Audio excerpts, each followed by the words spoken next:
Provavelmente vocês já ouviram falar ou já assistiram uma animação da DreamWorks de 2006, se não me falha a memória, chamada Kung Fu Panda. Nela, você tem o vilão, é considerado o vilão, o Tai Lung, e você tem o Po, que é o panda. O panda, ele é um idiota, certo? Mas, em determinado momento, quando ele pega o pergaminho do dragão, ele percebe que não existe nada de especial, nada vai dar um poder a ele, porque aquele poder já é dele. E quando o Tai Lung vê o Po fazendo certas manobras, certas acrobacias, ele pensa, poxa, o pergaminho deu poder a ele. Ele ainda fala isso, o pergaminho deu poder a ele. Ele vai atrás do pergaminho do dragão. Quando ele abre, ele vê que não tem nada escrito ali. E a mensagem final do filme é que o poder está dentro de você. Não existe receita secreta, não existe ingrediente secreto. Se não me falha a memória, o próprio pai adotivo do povo fala isso. Guardem essa informação, tá? Guardem essa informação. O Bolsonaro está em prisão domiciliar, tá? Com diversas restrições. Muita gente alega que tudo isso é inconstitucional, é por perseguição política, etc, etc, etc. E eu até concordo com essas pessoas. Eu concordo que é perseguição política ao Bolsonaro, certo? Agora, o que muita gente não compreende é que em um cenário democrático, isso é o natural. Não é algo que é uma exceção. Não, é a natureza da democracia, crua e fria é essa. Existe um tipo de ilusão nas pessoas de dizerem ou pensarem que não, democracia é igualdade ou é justiça. Não, democracia é respeitar os conjuntos de leis de um determinado território. Só que elas acham que a lei que tem que ser seguida é aquela que está escrita. E não é. É a de quem interpreta a lei. Então, não importa se a Constituição diz ou não, se o STF ou um juiz ou o parlamento ou qualquer conglomerado de políticos pode fazer alguma coisa ou não. O que importa é quem vai interpretar, quem tem o poder de interpretar.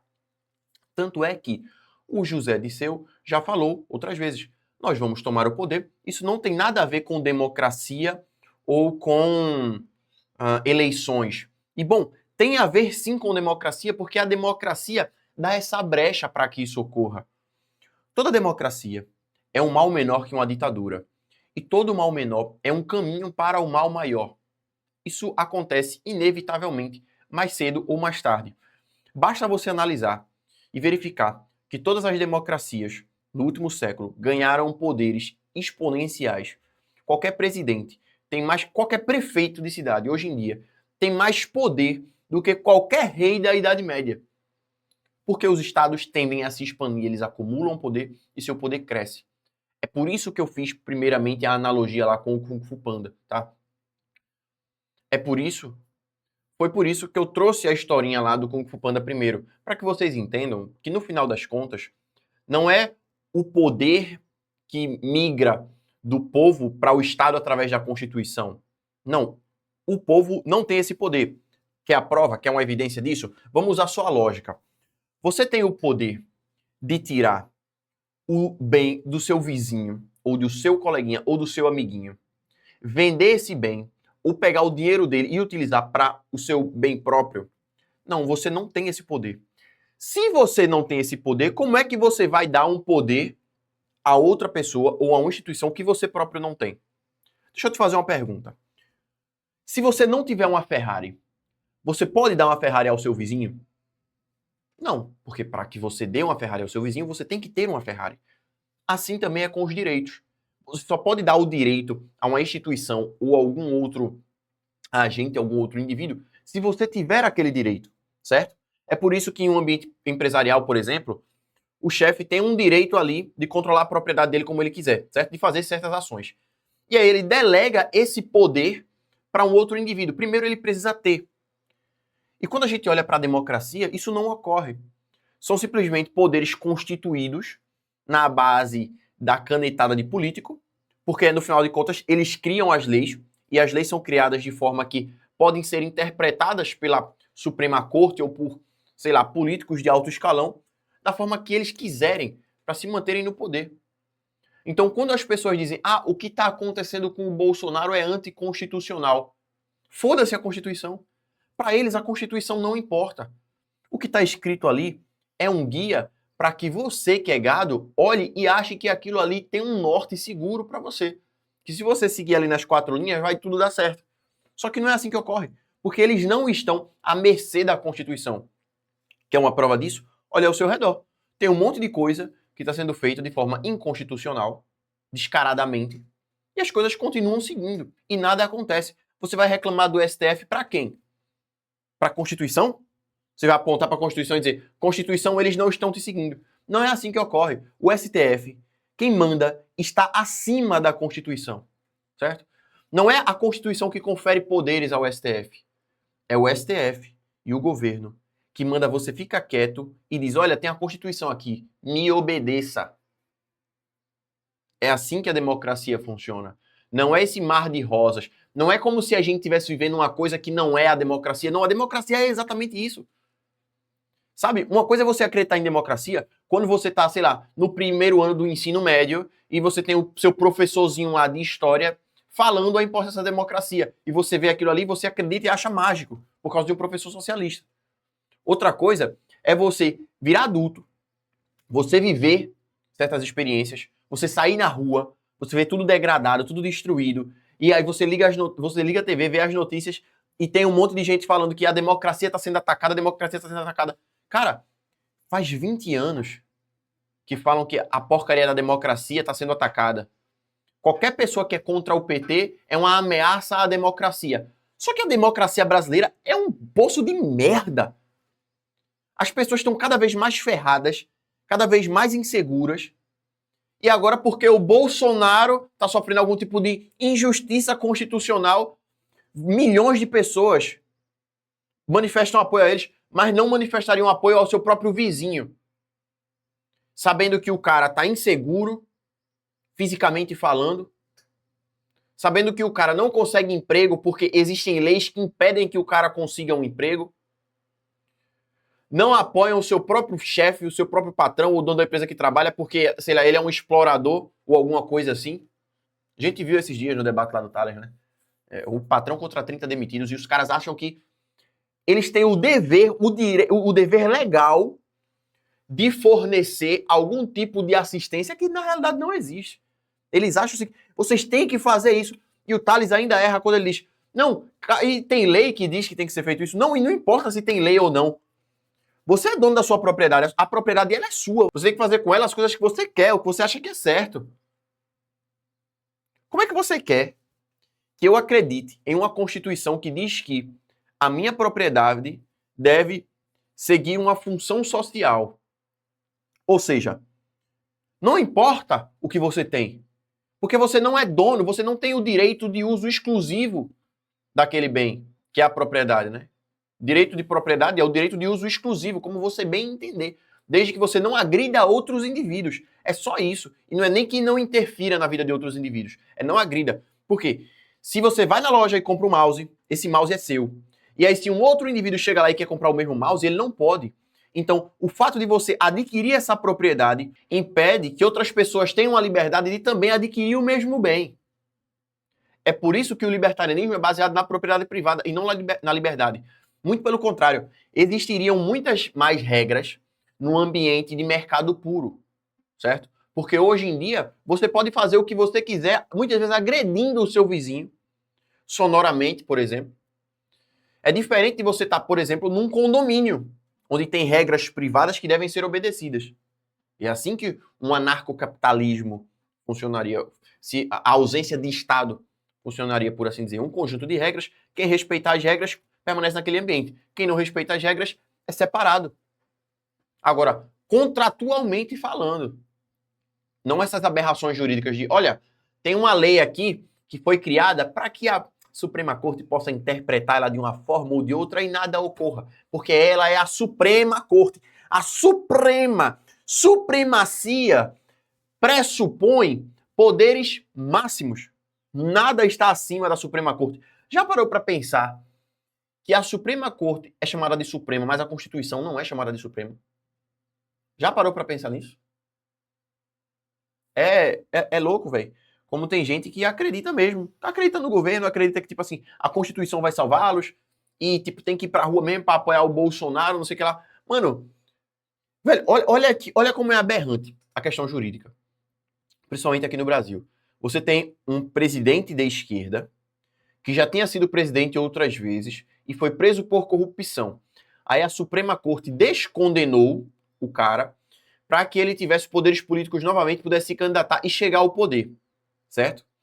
E aí, nesse meio tempo, tinha um outro político de direita que dizia que ia chegar ao poder e que ia impedir que o PT voltasse ao poder. E aí ele fez certas coisas, tomou certas decisões erradas ou não, que fez com que o PT voltasse ao poder. E aí, agora, o PT aumentou tanto o seu poder junto ao STF, que também é uma Suprema Corte socialista, e está começando a condenar esse outro ex-presidente político de direita. Como é que você explica isso para um gringo? Eu tenho um amigo alemão que ele me pergunta certas coisas sobre o Brasil. Como é que eu explico para ele que a gente vive numa ditadura? É complicado explicar para ele. É complicado porque, assim, as pessoas acham que o pior político que vai ascender ao poder sempre é o mais socialista. Mas não é. Porque existe uma coisa que é maior do que o socialismo, maior do que o comunismo, que é o coletivismo, o espírito de coletivismo, certo? O socialismo, ele ascende em certos períodos da humanidade onde a humanidade está mais rica.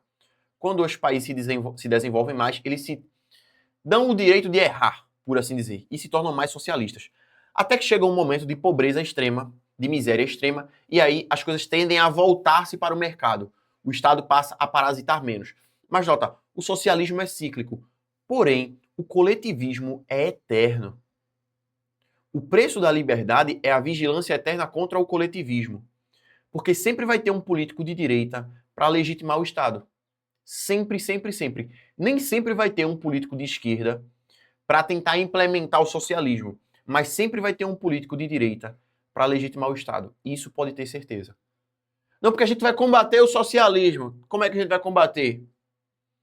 Através de impostos, expropriação, expoliação, respeito à Constituição, confiem na gente, a gente é que vai fazer da melhor forma.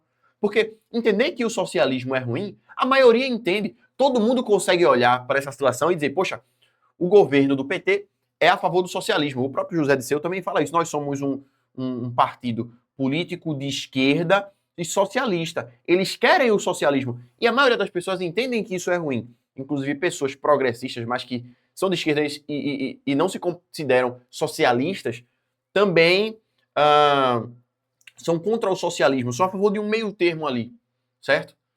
Só que é muito fácil de identificar isso. Já quando o político de direita chega lá e diz, olha só, nós somos contra o socialismo, nós somos a favor da justiça, a favor da segurança, soa da mesma forma quando um político de esquerda diz, nós somos a favor da igualdade, da justiça social, das minorias. Não importa, o discurso pode ser diferente. Mas como é que eles vão fazer isso? Através do roubo. Eles vão te roubar para fazer o que eles acham que deve ser feito. E você provavelmente não quer ser roubado. Chega de ser roubado. O único jeito de não ser roubado é desinvestir. Bitcoin é autocustódia. Tem que aprender. Ah, mas eu não quero aprender. Então seja escravo. Não tem outra alternativa. Compre fundos imobiliários, compre casas, espere a pirâmide etária continuar sendo totalmente distorcida, pessoas nascerem menos, mais gente ficar idosa e falecer no futuro, e não ter ninguém para alugar essas novas casas ou comprar essas novas casas. Porque o futuro demográfico do Brasil é esse. Mas continue acreditando. Não compre Bitcoin se você não acreditar. Se você é socialista, continue sendo socialista. Se você acredita no Bolsonaro, se você acredita em direita brasileira, continue sendo de direita brasileira. O único respingo de direita brasileira que a gente teve aqui foi a única pessoa que falou, se você tenta mudar o sistema, você é escravo dele. Teve um cara que era considerado de direita, um filósofo brasileiro, que dizia isso. Se você tenta mudar o sistema, você é escravo do sistema. Você tem que criar o seu próprio sistema e as pessoas vão olhar para você e não vão entender. E você vai dizer para elas, olha só, vocês não entendem o meu sistema, eu não quero que vocês entendam o meu sistema, eu tô fora desse jogo de vocês aí e tô tranquilo. O único cara que disse isso, até ele errou em muitos aspectos em relação à democracia, embora ele também tenha escrito uma nota falando o seguinte: ninguém nunca refutou e ninguém nunca vai refutar Hans Hermann Hoppe acerca da expansão, do crescimento do poder democrático e do processo decivilizatório que ocorreu depois da queda das democracias depois da queda das monarquias até a ascensão das democracias. Teve um cara que falou sobre isso. E até hoje estão buscando tweets antigos do velho porque ele está falando que ia acontecer coisas que estão acontecendo agora. Sabe? E assim, tô nem aí pra Magnitsky, cara. Tô nem aí pra nada disso, tô nem aí pra Bolsonaro. Eu quero mais é que o Bolsonaro se exploda, ele e o Lula, tá ligado? Pra mim é farinha do mesmo saco. E quando eu digo que os dois são iguais, não é porque o pensamento dos dois é igual. Não, é porque eles são engrenagens que alimentam o sistema. Para que o sistema possa continuar crescendo. Você tem surgimentos de Lulas e depois de Bolsonaros, e de Lulas e depois de Bolsonaros, e de Lulas depois de Bolsonaros. Se o PT não tivesse tentado fuder tanto a cabeça das pessoas com gaysismo, com um monte de pauta de esquerda escrota, desarmamento, se eles não tivessem feito isso, o Bolsonaro não surgiria. E se o Bolsonaro não tivesse feito tanta merda, discursado tanta merda, o PT não teria voltado ao poder. Ou se ele tivesse tido mais coragem. E o PT voltou ao poder agora com muito mais poder do que antes. E tem gente que acha que eles têm menos poder. Pelo amor de Deus, cara. Vocês ainda acreditam em eleição. Vocês ainda acreditam que eles vão perder as eleições. E vocês acreditam que se o PT sair do poder, quem ascender ao poder não serão políticos que têm a mesma mentalidade ou que vão fazer coisas em prol do socialismo. Até o Bolsonaro fez. Tem até a lista do Nando Moura, a lista de traições do Bolsonaro. Tudo isso aumentou o ideal socialista no Brasil. Obviamente, tem pessoas que são contra, mas ainda acreditam no Estado. Só que o Estado continua se expandindo. Continua se expandindo. E agora, acho que eles passaram de um ponto sem retorno. O Xandão, por exemplo, eles vão dobrar a aposta porque não tem saída positiva para ele. Não tem. De todo jeito, ele vai se arrombar. Vai ter problema. Inclusive, eu acredito. Se vocês me perguntarem o que é que eu acredito, eu diria que eu li um livro uma vez que existia uma Suprema Corte. E um dos juízes dessa Suprema Corte estava fazendo tanta merda, que estava começando a atrapalhar a vida dos outros juízes. E aí os outros juízes traíram esse primeiro juiz, mais maligno, e esse primeiro juiz acabou desaparecendo, num chá de sumiço. Não sei exatamente o que aconteceu, não me lembro agora. Mas eu li um livro que isso acontecia. Eu achei lógico, eu achei racional, certo? Mas enfim, deixa aqui nos comentários o que é que vocês estão achando de toda essa situação excremental com Bolsonaro, Lula, STF. Eu sei que tem gente que se considera libertário e ainda apoia a democracia, mas, bicho, estamos em 2025. A gente já teve esses debates todos em 2017 com Dória, com Bolsonaro, com um monte de político, cara, com o Novo, João Amoedo, esses excrementos sociais todos, cara. Enfim, não seja roubado. Bitcoin autocustódia. Se você quiser começar a comprar, você pode comprar pela BIPA. O link está aqui embaixo na descrição. E links para vocês estudarem um pouco mais sobre libertarianismo, ou começarem a ler sobre libertarianismo, estão todos aqui na descrição. Comprando pela Amazon, vocês ajudam a manter o canal. E meu Instagram também está aqui na descrição, tá? @AlisonAgni, é isso. Tô ficando por aqui. Valeu, falou.